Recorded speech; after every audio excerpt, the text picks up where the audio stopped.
Hello and welcome back to Raise Gaming and more Monster Hunter Wilds talk. For the second beta, we have two pretty big concerns to think about. Firstly, the lack of the optimization updates that are meant to be coming at launch, but also the lack of the weapon update. Because if you didn't realize, the weapons are getting a big balancing update come launch. Big feedback from Beta 1 came into play for that to happen. Some weapons will have major changes, but all of the weapons are getting some kind of adjustments, and that's important when we think about Beta 2 and arkveld. When we see how the weapons are performing compared to one another, there's a clear difference in some of the weapons and how they're outputting that kill. Some are absolutely crushing arkveld, like incredible runs from weapons such as longsword, gunlance, greatsword and more, whereas weapons like dual blades are heavily falling behind and quote-unquote underperforming. But is that because the weapon's weak and it needs those new adjustments? Well, not exactly. Dual blades are generally a weapon that leans on element, using the right element to punish the weaknesses, not to mention all the skills from gear to greatly improve your output and experience.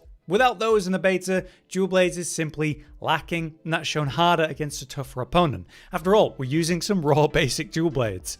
So it's not exactly a fair way to assess weapon power for launch, looking at how they're doing in the beta right now, especially with various changes coming that we know about. But what are the changes from the older versions to the launch versions? Let's take a look at some of the things we know about and what we know we're going to get. Back in December, we had this hour-long stream called the Community Update, a big live stream to cover the various big topics for the game based on the feedback after the beta. Now it turned out they're taking us very seriously and have heard the concerns. Big changes are coming that we've been asking for, even some that we didn't expect to ever happen. But also, loud feedback about different topics were heard, and then looked into deeply, but the devs decided to stick to their stance, as we'll discuss. So I think both sides of that is a great response. But 4 weapons are going to get the most overhaul from the beta to launch. Knowing those is important because it's going to be insect glaive, switch axe, sword and shield, and lance. Of those 4, 3 of them were underperforming in output, and then the other one was insect glaive that had mechanical issues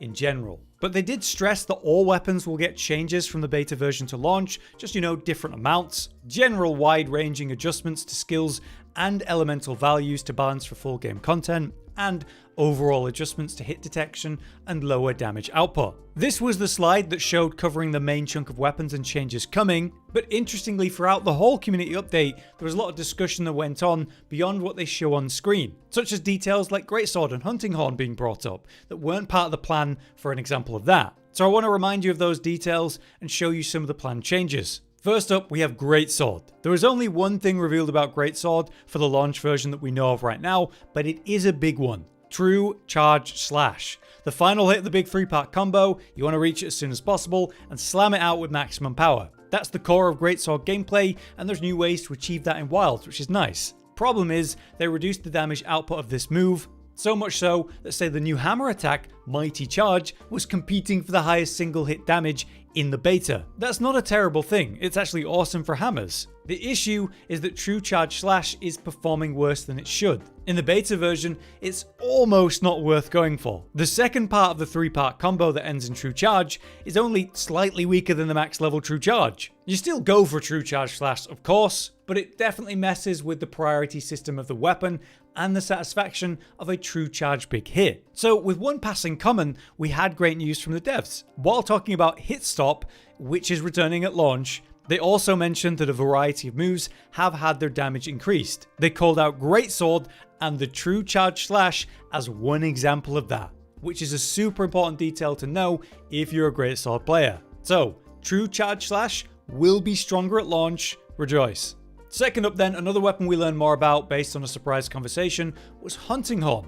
Tukada explained that he loves the Hunting Horn and he was very glad that people found this version so fun based on the feedback. But the adjustments based on the weapon are that it was apparently too strong as a secondary sub-weapon. That's interesting because no one would have said that based on the beta, and Tukada mentioned that fact too. He even said that in the beta, that wasn't a known problem, since the buffs you're getting in the beta are weaker and smaller and not so impactful. It's just a beginner hunting horn. But in the full game, when you start to get those better buffs, like something like Attack Up Large, the melody effects were simply too strong. It became obvious in internal testing that the meta choice for players was to always bring a hunting horn, providing those buffs for yourself, then maybe swap to the main weapon. So while we've never had to deal with that ourselves, it's great to hear that they've rebalanced things even before launch, before we ever dealt with it. Apparently at launch, the melody effects are now even stronger for yourself while using the hunting horn directly, which is a relevant buff to the power of this weapon. It's simply stronger than what we've seen of it in the beta. The buff effects on others though, that's decreased in exchange. And on top of that, if you change to a different weapon after doing your current melody buffs, they'll last a lot less time as well. So it's a clever way to adjust it. If you're holding the hunting horn, it's simply stronger. But as a secondary buff stick, it's not as good as it was. But if you main hunting horn, this is literally only good news.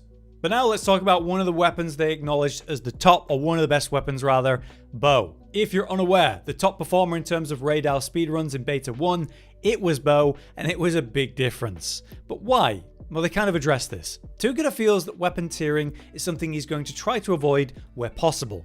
He wants to balance the weapon lineup so everything is a valid choice for the whole game, including endgame. But each weapon should feel unique to its own concept. In order to do that, he doesn't want to lower the weapons generally, even those that perform well. He wants to instead raise the power of weapons that are feeling less powerful to compete. Bow is the example of this adjustment that he's making. In the beta version, the damage output was apparently very biased to tracer arrow and focus mode shots in particular. Rather than bring those down aggressively, he's decided to bring up the normal shots and arc shot power, while yes, tweaking the power of tracer shots. So, these normal shots and arc shots will account for a lot more of the output of the weapon, while tracer shots aren't going to be nearly what they were in the beta in terms of all your damage coming from that. But one thing they highlighted was the focus mode targeting. It was a bit extreme.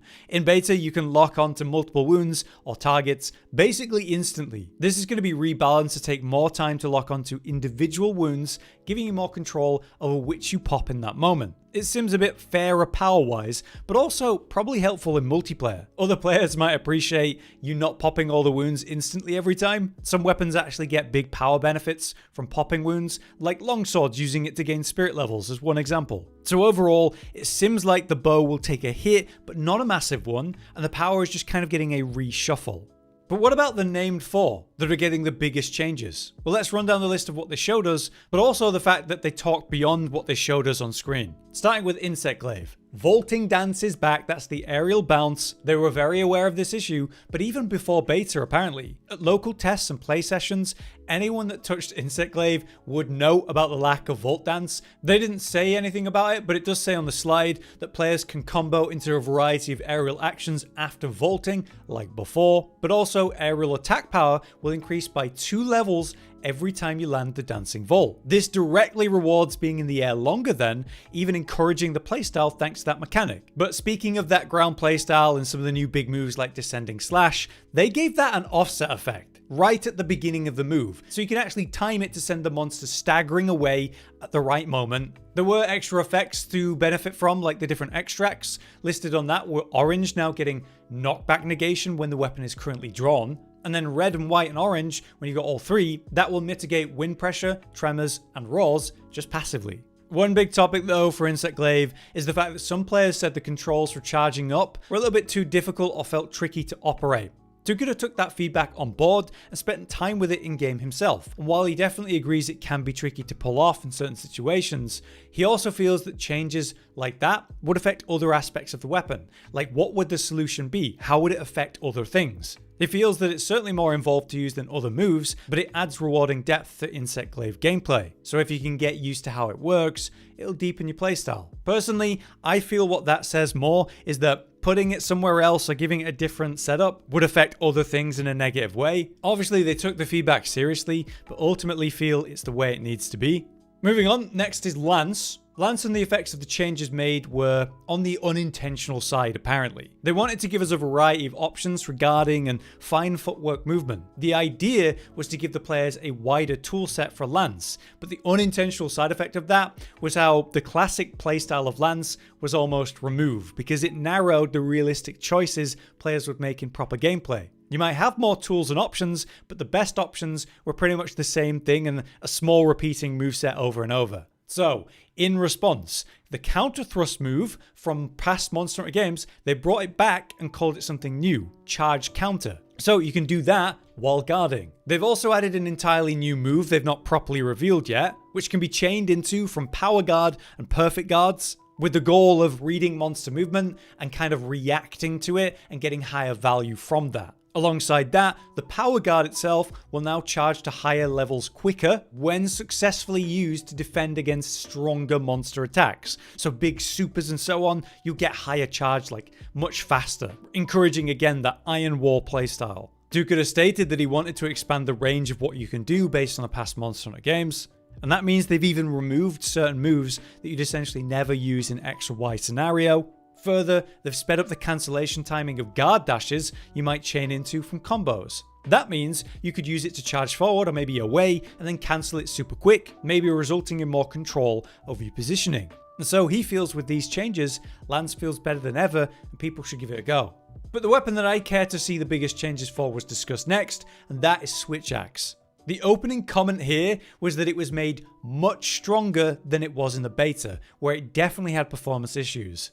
They started by talking about the basic loop of charging up the axe mode and then releasing into sword mode as the same concept as before, but apparently axe mode was pretty hard to charge in the beta version. Personally, I didn't feel that, but you know, if they've adjusted it to make it better to charge the axe, I won't say no. But on the other hand, the sword mode is feeling much more powerful and responsive. To me, this sounds like they've upped the damage output of sword mode attacks in general. On a personal note, the sword mode combo into the old zero-sum discharge attach simply doesn't work in the beta. Not smoothly, not properly. You have this new awkward delay between the end of the sword combo and the attach attempt, which made it extremely unlikely to work. It feels like that's a thing because they want you to use the new full release slash rather than zero-sum attaching. But I'd rather have the choice and I don't want the weapon to feel more clunky, so I'm hoping they've addressed that. But obviously, full release slash, they do talk about that. This became our bread and butter attack. The entire weapon revolved around building up this and using it ASAP as many times as possible. It was really the only way to get good output with the weapon and does make Switch Axe feel pretty singular in these betas. Certainly made awkward by the slow nature of the attack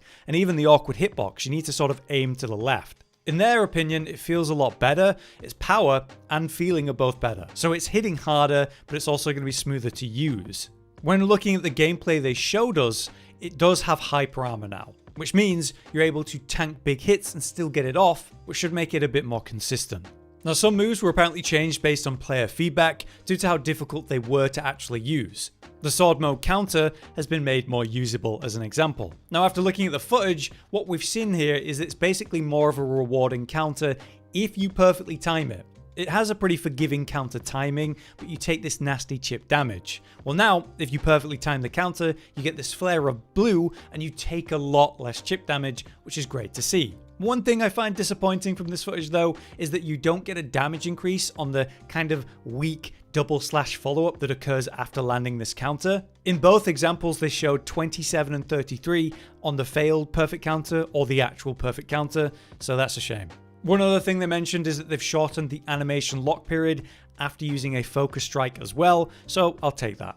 Last up though is Sword and Shield. This one they didn't really talk about too much beyond what was on the slide. Just a couple topics, like the loss of the ability to use Rising Slash while guarding. That was a major problem feedback-wise, so they've returned that to the game. The basic feel of the weapon has been improved. Normal attacks and Perfect Rush in particular have had their parameters improved, which is good, but also the responsiveness of many attacks, like the Mobile Chop, the Slide Slash combo, the Guard Slash, and Perfect Rush. All of these are going to feel much more instantly usable. That makes the weapon feel a lot less slow and certainly less stuck in place, which as SNS, it shouldn't. Further, the actual evasion of backstep and sliding swipe are better. That just basically suggests greater distance to them. Watching the new gameplay though, it looks super mobile, moving while attacking with no downside on basics, forward, side to side, backwards. And this can transition into a roll, or as we know, a block at any time, not holding you in place. The only thing that really had more of an animation lock was the chop, the big hit. That still seems to have some kind of held in place feeling to it, but less locked in.